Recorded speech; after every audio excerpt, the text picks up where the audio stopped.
Welcome to A Healthy Dose. Autoimmune diseases as a whole are on the rise, but so is the research to try and help people manage them. Here at home, Celiac Canada has reported that rates have doubled in the past 25 years, with ongoing challenges in diagnosis and management. Celiac disease affects roughly 1 in 100 Canadians, yet many go years without diagnosis, mistaking symptoms for stress, IBS, or food intolerances. Staying undiagnosed can mean chronic pain, fatigue, and long term health risks. Today, we will hear Jonathan Kingston's journey to finding a diagnosis and learn how he is now navigating the challenging task of eating gluten free and still enjoying mealtime. Welcome, Jonathan. Hello. Thanks Thanks for so having much for me. coming on the show. I want you to first just tell us a little bit about yourself, your educational background, and what you do. Yeah, for sure. So I am a civil engineer kind of in the Collingwood area, and I specialize in municipal infrastructure replacement and road reconstructions. It was a bit of a change from my schooling, which I actually went to Waterloo for nanotechnology engineering and Which is ended up quite something. switching. I mean, that is quite the degree, science. Like you really get into that with the nanotechnology. Yeah, well, for those who don't know nano engineering, it's kind of a mixture of chemical engineering, biomedical, and electrical that kind of focuses on kind of the creation and manipulation of molecules, or in layman's terms, making really small stuff. Very sciencey, I think. Yeah, quite a bit. But So that's your educational background, and you're what kind of engineer again? Did you say? well, I'd studied nano engineering, and I'm now currently working in the civil field. So, what was life like before symptoms began? Or do you think there was always something going on? Because obviously, we're talking today about gut issues, in particular celiac, and you personally have had your journey. So, what were the symptoms that you first noticed? So before getting symptoms, I didn't really have many issues. Like I was fairly healthy. I didn't get sick often, maybe like the occasional cold in the winter, but I never had any chronic issues. If I had to go to the hospital, it was because I like broke an arm or something. So there wasn't really any indication in my life before things started, and the symptoms just kind of came out of the blue one week. Um, Wow. I I'd thought it was stress, just being busy at work, having kind of major projects that I had due coming up. So I thought I was just experiencing stress when things first happened, um, and just kind of the celiac symptoms started presenting themselves. So it came as kind of a surprise with no warning for me. So, how about your family? Is there any family history with autoimmune or GI conditions like celiac, Crohn's, or ulcer colitis? So I do have an uncle who has Crohn's, and outside of that, there's some kind of minor non-GI autoimmune diseases that kind of run in the family, but Mm. no one specifically with celiac or colitis in my history that I know of. So, what initially prompted you to seek medical help? Now, you say it was like a sudden onset, but did you seek help right away or did you wait? We have a minute. Uh, Mm. I unfortunately ended up waiting quite a bit. Again, I So, kind of you thought it didn't was think it was stress. something serious to worry about. You thought, oh, this is going to pass. Yeah, having dealt with a lot of stress in university, I thought it was you get through the stressful time, you have a good sleep, and your body kind of goes back to normal. And it didn't end up doing that. And then um, it still took me a while to kind of seek help, just because started trying a bunch of stuff to see if I could fix it myself. Mm. But after about 4.5 months, I finally decided that nothing I was doing was changing things, and I had to kind of search for some Yeah. medical help with a specialist or a doctor. One of the most challenging things about celiac disease is how long it can take to get a definite diagnosis. Now, Jonathan, I want to ask you first, did the symptoms affect your daily life, work, relationships? Can you talk about that first? Yeah, for sure. They definitely did impact my life. I ended up kind of structuring my life and when I'd eat kind of around my schedule because I knew if I ate something or drank something, I'd kind of be rushing off to the bathroom in 20 to 30 minutes and getting stuck in a meeting. Yeah. When that happens would not have been fun. I kind of was constantly fatigued and kind of had brain fog and made kind of thinking very hard and working and kind of trying to solve all these problems very difficult. Hmm. Um, I get tired really easy. I I'm someone who enjoys sports, and I'd get like 5 minutes in and be way more tired than I used to be. And I was kind of described by friends and family as being like gray and pallid during that time of my life. So it did It very much really did impact kind then. of my Yeah. life. So, Jonathan, walk us through then the tests and the specialists you saw. What diagnostics finally identified the celiac, and you also have ulcer colitis, correct? Yes. Okay, so what were those tests? So it was primarily a lot of blood work at the beginning. I had initially kind of gone to a walk-in just to get things started and did some blood work to kind of see the various inflammation markers um, in the blood work, which kind of led to a more targeted look at kind of celiac markers and more blood work in that relation. From there, because the markers for the celiac were high in my blood, I got Okay. um, referred to a specialist for GI, which led to having both kind of a colonoscopy and an endoscopy. Mhm. Um, and that was what kind of fully confirmed the celiac and the colitis. The celiac was kind of expected based on the blood work, but the colitis was a bit of a surprise Hmm. since there isn't really a good way of knowing without getting the scope. Now, in your case, did you feel that you got the test and everything quite quickly, or were there any delays?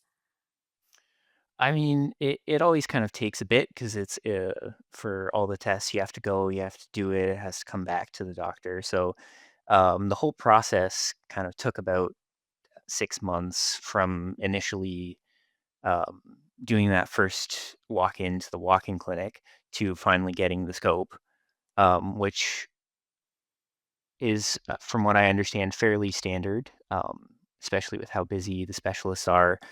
Mm, Um, I think they got me in actually fairly quickly compared to some people I've heard of. So mm. So, which tests do you feel were most decisive for you? Was it the blood tests, or the endoscopy, or the biopsy, imaging?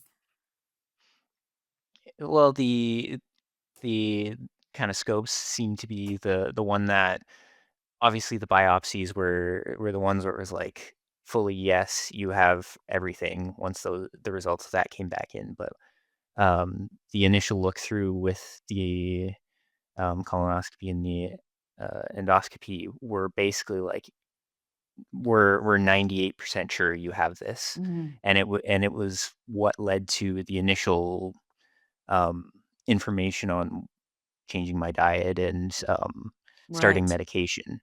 So, we've got a minute here. How did receiving the diagnosis impact you emotionally and practically when you get this news finally?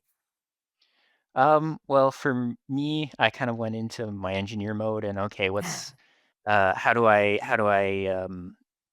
take the next step to this problem? What does this entail? Like what do I have to change? What does this mean? What do I need to know moving forward? So I kind of looked at it at, in that respect, but it did change a lot. Obviously, I had to learn a whole new way of cooking and a whole new Mhm. way of looking at food and shopping and um, going out. to restaurants and um, yeah, just changing a lot of habits and learning a bunch of new habits. Um, so it was quite a bit of a change, but definitely glad to have um, found out what was wrong with me. One of the most difficult things for people newly diagnosed with celiac disease is having to drastically and suddenly change their diet.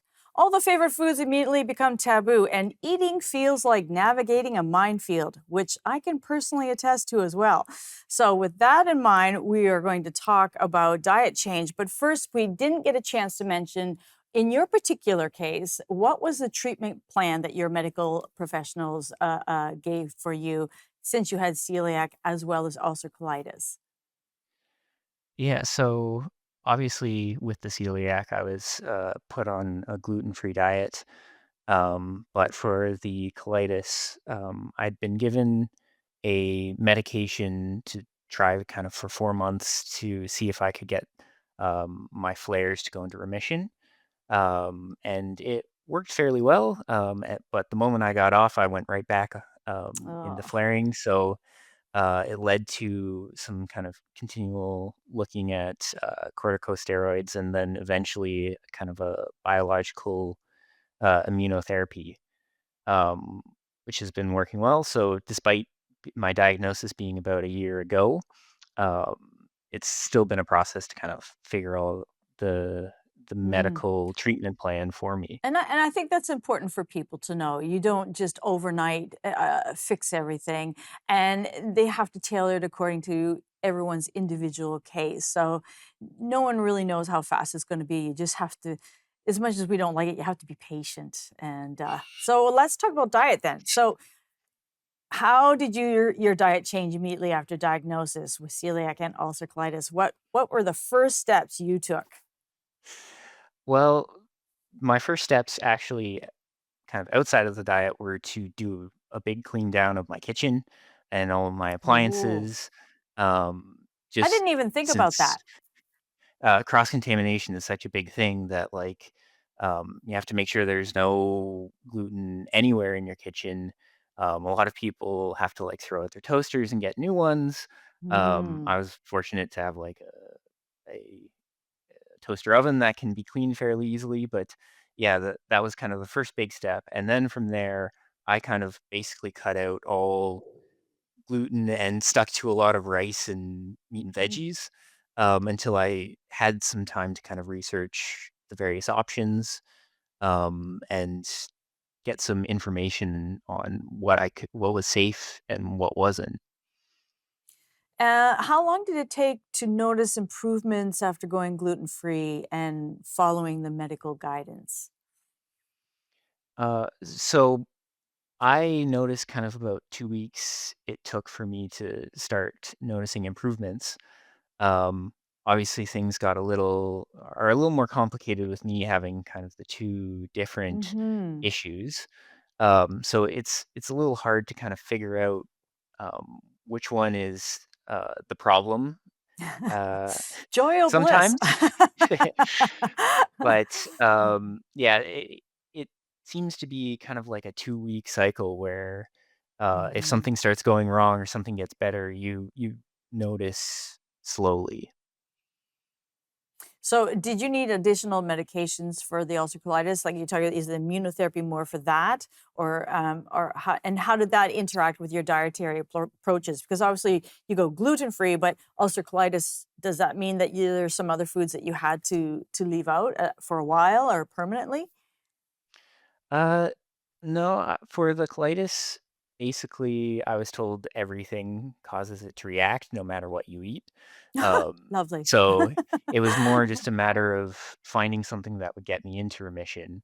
Right. So I'm fortunate that I'm not also going like dairy free or Mm, like soy me. free or or one of the many other allergens. So I still get to enjoy my cheese. which I love. Yay. So, Okay, we've got 45 seconds left, but I want to ask you, what were the biggest day-to-day challenges when you switched to gluten-free eating, like social situations, dining out, and cravings? You got 40 seconds.